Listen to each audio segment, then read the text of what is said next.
So let's take a look at our hub. Now to start this off, I want to use a convenience option within Substance Painter that's provided to us in the form of smart materials. So the difference between materials is that these are created within Substance Designer, which is a sister program to Substance Painter, and it's a node-based program where you can create these procedural materials. Smart materials, on the other hand, are a bunch of essentially folders and collections of materials that are created in Substance Painter and then repackaged, and you can pretty much put them on any model you want, but you get more control over the individual layers. So let's take a look at the smart material I'd like to use, which is the plastic glossy stained, this kind of orangish yellow one right here. So let's drag and drop that into our folder. And you'll see that it creates a new folder, and within that folder is all the contents that comprise this smart material. Essentially, we could theoretically take this tread collection or folder that we made and package that as a smart material so that later on, if we wanted to create another tire tread or some type of rubber that, has this similar look, we could repurpose this folder as a smart material for, quick, convenient iteration on our materials. So that's the difference here, is that we have more access to individual layers because this was created in Substance Painter and not Substance Designer.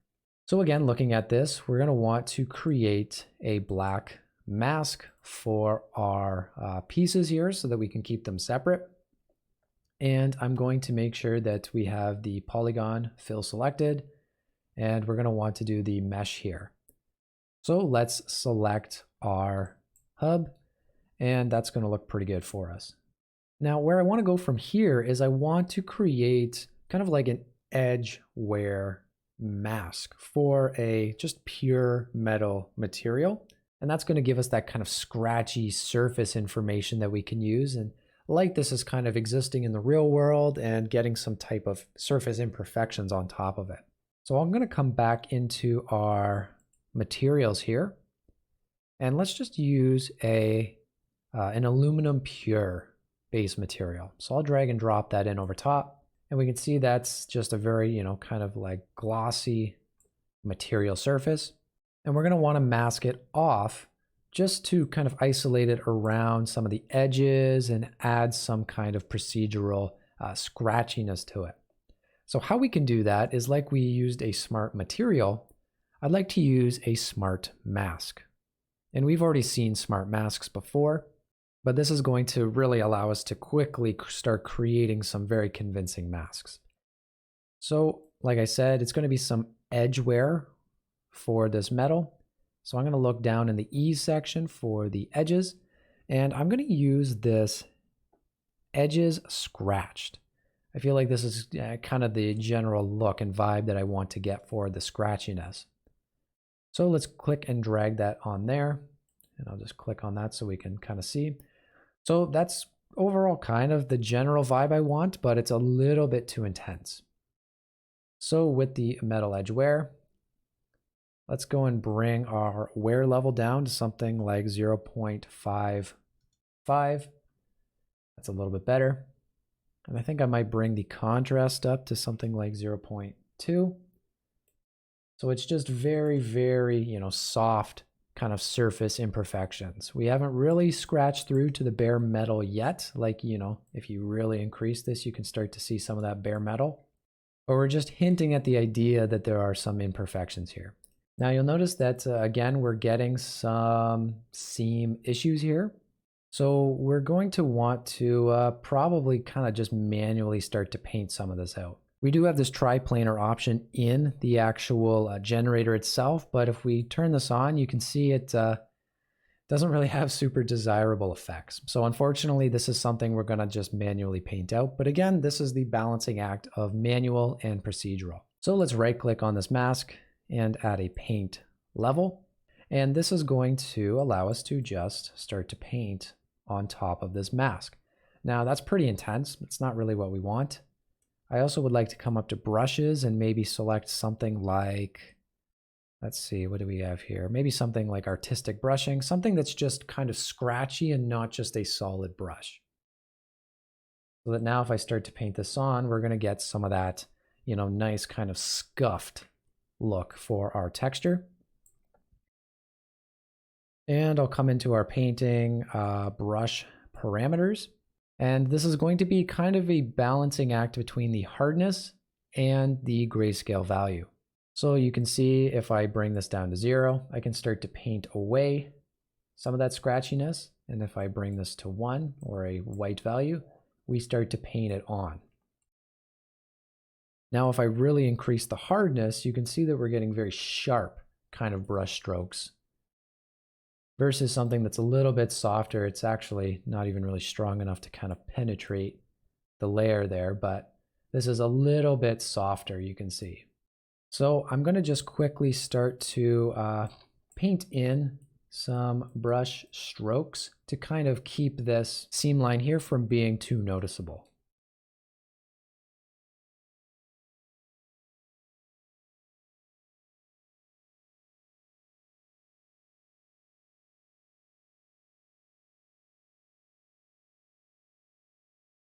So that's looking a little bit better. You're probably going to want to repeat that process just on the other side as well, because it's likely affecting that. Actually, we can just quickly take a look.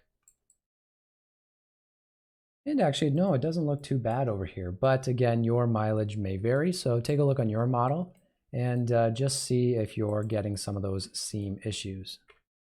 Next up on our list, I want to tackle the connection between our air cap here and the hub itself. Because I did promise in a previous lesson that we'd be taking a look at this when we get to the texturing portion of the course. So how we're going to go about doing this is I'm going to create a new fill layer. And essentially what we're going to be doing is this layer is going to be a hole or a bevel or a chamfer. It's going to be an area that's pretty much just completely impressed into the material and is just a shadow. It's to kind of just give or hint at the idea of geometry that really isn't there. So let's call this hole, and I'm going to turn off the color and the normal, but I'm going to decrease the height to something like negative, 0.18 I found was a good value. I'm also going to increase the roughness all the way up. I'm going to leave the metallic at 0 because I don't want it to be considered a metallic area. And I'm going to bring the ambient occlusion all the way down to 0. So now it's going to be completely enshrouded in darkness here. So that obviously doesn't look great for our entire material, but we're going to want to mask it off. So we'll create a black mask. And now I want to just go and manually kind of paint it in. So in our brush, making sure that we have our, paint option selected, I'm going to get rid of that dirt alpha that we were using for the scratches. And I'm just going to click right there. And actually, I don't want to get rid of it. I would like to use something like this. So if we use the basic brush, we're going to get something circular like that. So I'll stamp that in, and then I'll go into our 2D view, and actually lined up perfectly for us there just so I can see it. So let's just decrease the size of our brush, and we'll go and paint that on. And I'm going to try my best to kind of line this up, and that looks pretty good. So I'm going to go back into our 3D view here. And you can see that it's just, like I said, hinting at the idea that there is some geometry that really isn't there, that just would have been way too difficult to actually model and try and bake out. So for things like that, it's way easier to just capture it in the texture map.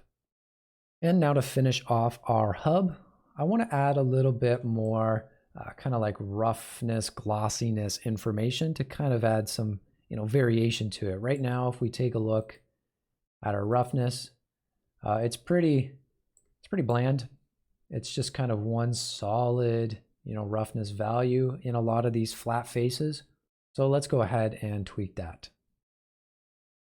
Let's go and add a new fill layer, and I'll call this glossiness.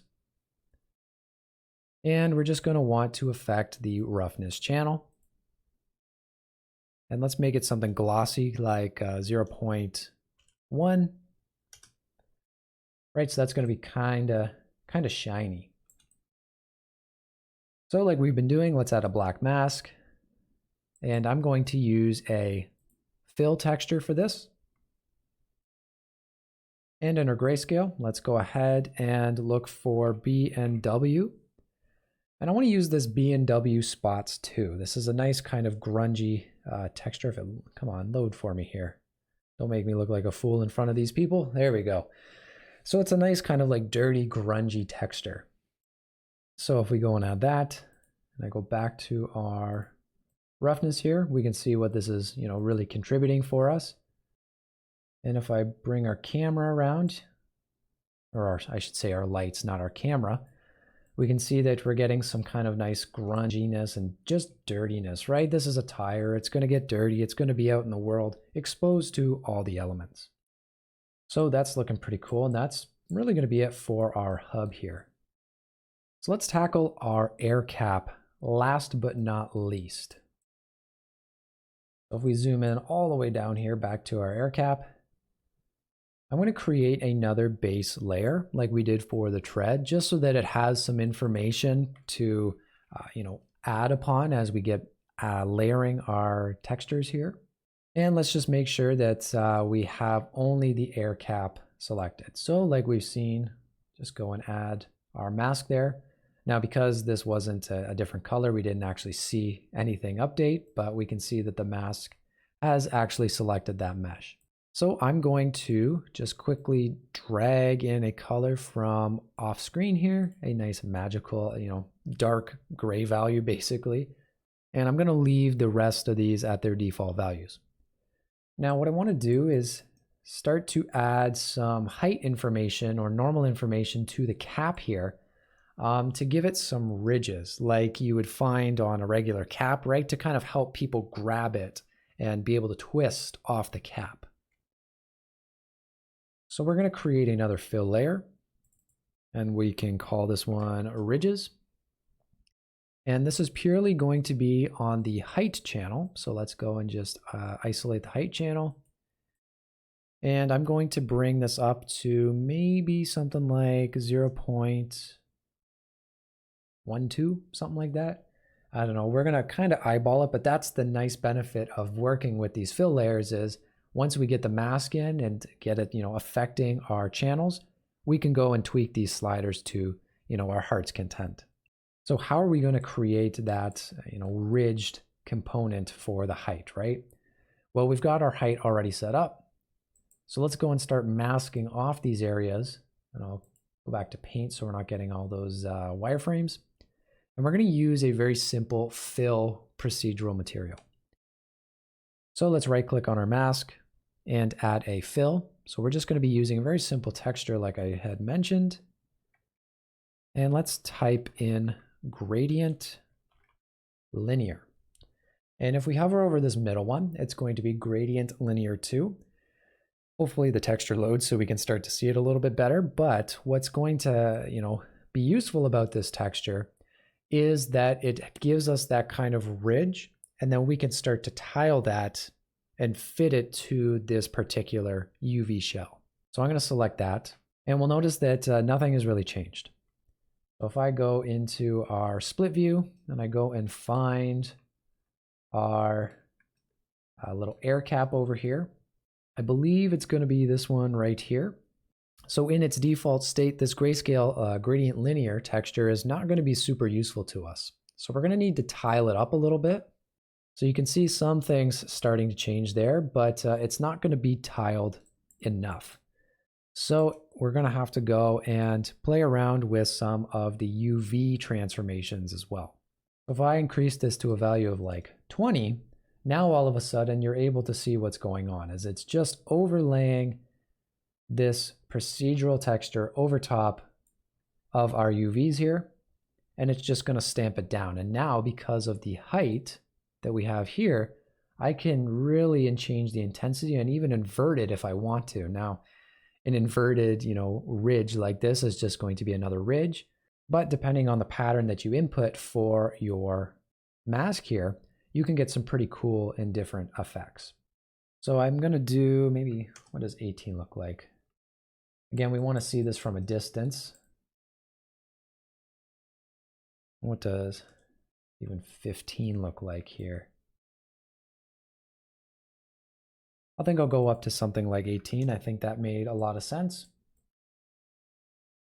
And now let's go and start masking away some of these areas that we don't want this ridge to actually be on. So again, in our mask, let's right click and add a paint layer. I'm going to go and select our fill. Once again, this is really the hero for most materials I make in Substance Painter. And I want to select by UV chunk. So now if I bring our value down to black, right, we want to get rid of some areas. I can select this UV chunk up top. I can do this one right here, and I can also do underneath. So now if we take a look, we can see that it's only going to show up along that side of the cap there, which is really cool. And again, not to, kind of beat you over the head with this point, but we can still play around with these parameters to increase the tiling and again, increase the height if we want to in a pretty non-destructive way. So that's going to cover our materials for each one of our, various areas for the tire. But there's one last step that I generally like to take to kind of help tie all of the material together, and that's going to be affecting our textures on a global scale. Right now, we've been kind of siloing each one of these materials right into their own collection, and they don't really have anything that ties them together in terms of grime or grunginess over, several different materials. And so what I usually do at the end is I'll go and create another folder at the very top, and I just call this one global, and I'll give it a nice kind of cool color. And I don't even bother really masking off the various areas now. I just go and create some simple masks for different types of grime and grunge that goes across our entire asset, like it would, build up in between the crevices between the hub and the tire here, right? So to kickstart that, I'm going to go and create a new fill layer, put that in our global, and I'm just going to call this dirt. Now, if we come down to our materials, I want to select that concrete dusty again. I do kind of like just the look of this material. I want to make sure that I set it to be triplanar though, so that we're not getting those weird harsh seams there. And what I like about this material is that it does have some parameters for me to change the hue, the luminosity, saturation, and even some dirt apparently on this material. Although I don't quite see, oh, it's very, very subtle. But again, we do have the option to play around with that. I'm just going to use this as is, but I do want to play around with the hue a little bit. Maybe some of the saturation. Till I kind of find a bit of a brownish color. Maybe bring the luminosity down a little bit, just so that we're not getting that, gray type of color that we had in the previous episode for the tire. So that's looking pretty cool. Now let's go and use one of our smart masks again. And I'm actually going to use that dust plastic again. I really do like this smart mask on our tire for the dirt. And again, I'm going to go into the mask editor and just do the random seed a couple times for both of these here so that it's going to be a little bit different. And we're not just going to get the same exact placement for our tire here as we did for the tread. And we might find that, maybe this is a little bit too opaque for us in the base color. And we don't want our tire to be so grungy, but we still want to keep some of the roughness that comes with it. So what we can do in Substance Painter is, you've probably noticed on the right-hand side here, we have a bunch of these, different options for blending modes and for our opacity. So right now you can see that we're operating, or at least visualizing, the base color texture channel and all the layers that affect it and the opacities and blending modes that are affecting it. you'll notice that we can actually change to the different texture channels, and we can effectively change how they blend and the opacity between each one based on a per texture channel basis, which is really cool. Now, for the sake of this tutorial, I'm just going to keep it on base color. But what we can do with this dirt is start to drop the opacity of it. So you can see, hopefully, the subtle effect that it's taking is we're dropping just the color and having some of the the texture underneath it, such as the tire or some of the other grunge, actually start to appear.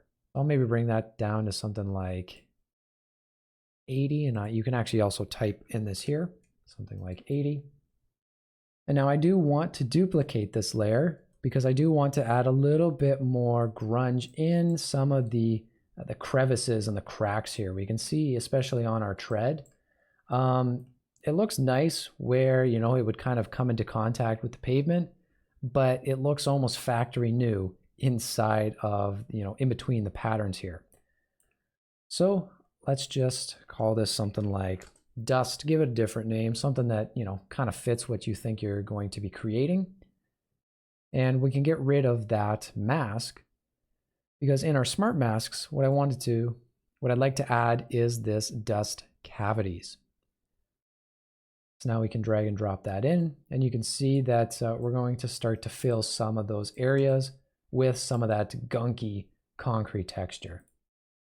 Now I'm going to decrease the saturation a little bit, maybe drop the luminosity, play around with the random seed as well, just to randomize it a little bit more. And if we take a look at our mask, we can see that it's really affecting the areas in the tread, as well as a lot of the areas actually in our hub here, right? We can see that it's kind of overlaying and collecting up in there. Now we can play around with the level if we want to have, a lot more or a lot less. I think I might actually drop the level down to maybe 0.25. I think it might be a little intense. Actually, that might be even a little too intense as well. Let's try 0.15.